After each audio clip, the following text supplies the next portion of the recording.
Hello friends, welcome to my YouTube channel. आज हम लोग हिंदी वर्णमाला का एक प्रैक्टिस सेट करेंगे और इस प्रैक्टिस सेट में जितने भी क्वेश्चंस हैं वो सब किसी न किसी एग्जाम में पूछे हुए क्वेश्चंस हैं। सारे क्वेश्चन बहुत ज़्यादा इंपॉर्टेंट है, आप इनको अच्छे से कर लीजिएगा और जितने भी क्वेश्चंस आप करते हैं उन पर टिक लगाते जाइए कि कितना क्वेश्चन आपको आ रहा है और कितने क्वेश्चन आपको नहीं आ रहे हैं। जो क्वेश्चन नहीं आ रहे हैं आप उनको अच्छे से तैयार कर लीजिए, अच्छे से समझ लीजिए। तो चलिए स्टार्ट करते हैं, देखते हैं वीडियो को। हाँ फ्रेंड्स, यदि आप चैनल पर नए हैं तो प्लीज़ चैनल को लाइक शेयर सब्सक्राइब कर दीजिएगा, क्योंकि आपके एक सब्सक्रिप्शन से बहुत ज़्यादा मोटिवेशन मिलता है। तो चलिए स्टार्ट करते हैं, देखते हैं वीडियो को। पहले हम क्वेश्चन फर्स्ट देखेंगे। हिंदी उद्भव का सही क्रम है। पहला ऑप्शन ए है संस्कृत, पाली, अपभ्रंश, प्राकृत, अवहट्ट, हिंदी। बी ऑप्शन है संस्कृत, अपभ्रंश, पाली, प्राकृत, अवहट्ट, हिंदी। सी ऑप्शन है संस्कृत, पाली, प्राकृत, अपभ्रंश, अवहट्ट, हिंदी। और लास्ट ऑप्शन डी है संस्कृत, पाली, प्राकृत, अपभ्रंश, अवहट्ट, हिंदी। तो इसका सही आंसर हो जाएगा ऑप्शन नंबर सी, संस्कृत, पाली, प्राकृत, अपभ्रंश, अवहट्ट, हिंदी। ये हिंदी उद्भव का सही क्रम है। इसको आप अच्छे से तैयार कर लीजिएगा, क्योंकि ये क्वेश्चन बहुत ज़्यादा इंपॉर्टेंट है और अलग अलग एग्जाम में ये कई बार पूछ चुका है। नेक्स्ट क्वेश्चन देखेंगे। मात्रा के आधार पर स्वर कितने प्रकार के होते हैं? ए ऑप्शन है 3 प्रकार के, बी ऑप्शन है 4 प्रकार के, सी ऑप्शन है 5 प्रकार के और लास्ट ऑप्शन डी है 2 प्रकार के। तो इसका सही आंसर हो जाएगा ऑप्शन नंबर डी, 2 प्रकार के। यदि पूछे मात्रा के आधार पर स्वर कितने प्रकार के होते हैं तो 2 प्रकार के होते हैं। और कौन कौन से होते हैं? तो एक लघु होता है और दूसरा गुरु होता है। लघु को हम ऐसे दर्शाते हैं और गुरु को इस प्रकार से दर्शाते हैं। लघु में आपके अ, ई, उ, री आ जाएंगे और गुरु में बड़ा, बड़ी, बड़ा उ, ए, ओ, औ आ जाएंगे। नेक्स्ट क्वेश्चन देखेंगे हम। उच्चारण के आधार पर वर्णों की संख्या कितनी होती है?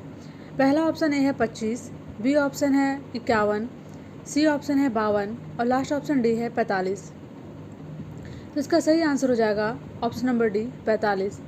उच्चारण के आधार पे यदि पूछे वर्णों की संख्या कितनी होती है तो 45 हो जाएगा और लेखन के आधार पे वर्णों की संख्या पूछे तो 52 हो जाएगा। नेक्स्ट क्वेश्चन देखेंगे। मुख विवर का मतलब होता है मुख के खुलने के आधार पे स्वर के कितने भेद होते हैं? ए ऑप्शन है 4, बी ऑप्शन है 3, सी ऑप्शन है 2 और लास्ट ऑप्शन डी है 5। तो इसका सही आंसर हो जाएगा ऑप्शन नंबर ए, 4। 4 देख लेते हैं कौन कौन से है। पहला है समृद्ध, दूसरा है अर्धसमृद्ध, तीसरा है विव्रत और चौथा है अर्धविव्रत। इससे बहुत बार एग्जाम में क्वेश्चन बनते हैं, इनको आप ध्यान से देख लीजिए कि इसमें कौन कौन से स्वर होते हैं। जैसे समृद्ध हो गया, समृद्ध में आपके कौन कौन से स्वर आ जाएंगे? छोटी, बड़ी, छोटा ऊ, बड़ा ऊ। अर्धसमृद्ध में कौन कौन से स्वर आ जाएंगे? आपके ए और ओ आ जाएंगे। विव्रत में आ जाएगा और अर्धविव्रत में आपका अ, ए, औ हो जाएंगे। समृद्ध का मतलब होता है इसमें मुख पूरी तरह से बंद होता है और अर्ध समृद्ध का मतलब होता है इसमें मुख थोड़ा खुला रहता है। और विव्रत का मतलब होता है इसमें आपका मुख पूरा खुला रहता है और जो अर्ध विव्रत होता है इसमें मुख थोड़ा खुला रहता है। अब नेक्स्ट क्वेश्चन देखेंगे। अनुस्वार किसका कार्य करता है? ए ऑप्शन है विसर्ग का, बी ऑप्शन है चंद्रबिंदु का, सी ऑप्शन है पंचम वर्ण का और लास्ट ऑप्शन डी है स्वर का। तो इसका सही आंसर हो जाएगा ऑप्शन नंबर सी, पंचम वर्ण का। यदि पूछे अनुस्वार किसका कार्य करता है तो ये पंचम वर्ण का कार्य करता है। नेक्स्ट और क्वेश्चन देखेंगे। निम्नलिखित में से अल्प प्राण व्यंजन कौन सा? ऑप्शन दिए हुए हैं। ऑप्शन ए है ख, ऑप्शन बी है ग, ऑप्शन सी है घ और ऑप्शन डी है ठ। तो इसका सही आंसर हो जाएगा ऑप्शन नंबर बी, ग। यदि पूछे अल्पप्राण व्यंजन किसे कहते हैं तो अल्पप्राण व्यंजन उन्हें कहते हैं जिनके उच्चारण में मुख से वायु कम बाहर निकलती है और प्रत्येक वर्ग के जो पहले, तीसरे, पांचवें अक्षर होते हैं वो अल्पप्राण के अंतर्गत आते हैं। इसलिए हमारा ऑप्शन नंबर बी जो जाएगा वो करेक्ट हो जाएगा, ग। नेक्स्ट क्वेश्चन देखेंगे। उच्चारण के आधार पर स्वरों की संख्या कितनी है? ए ऑप्शन है 11, बी ऑप्शन है 10, सी ऑप्शन है 9 और लास्ट ऑप्शन डी है 25।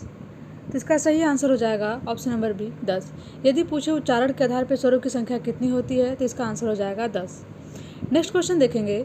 निम्नलिखित में से पार्श्विक ध्वनि कौन सी है? ए ऑप्शन है ड, बी ऑप्शन है ढ, सी ऑप्शन है र और लास्ट ऑप्शन डी है ल। तो इसका सही आंसर हो जाएगा ऑप्शन नंबर डी, ल, जिसे पार्श्विक ध्वनि कहा जाता है। नेक्स्ट और क्वेश्चन देखेंगे। निम्नलिखित ध्वनियों में से कौन सी ध्वनि दंतोष्ठ है?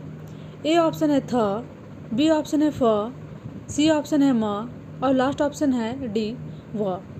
तो इसका सही आंसर हो जाएगा ऑप्शन नंबर डी, व। यदि आप व का उच्चारण करेंगे तो दांत और ओष्ठ दोनों से टकराती है, इसलिए इसका जो आंसर हो जाएगा ऑप्शन नंबर डी हो जाएगा, व। यदि आप व का उच्चारण करेंगे तो देखेंगे कि दांत और ओष्ठ दोनों का इससे टकराव हो रहा है।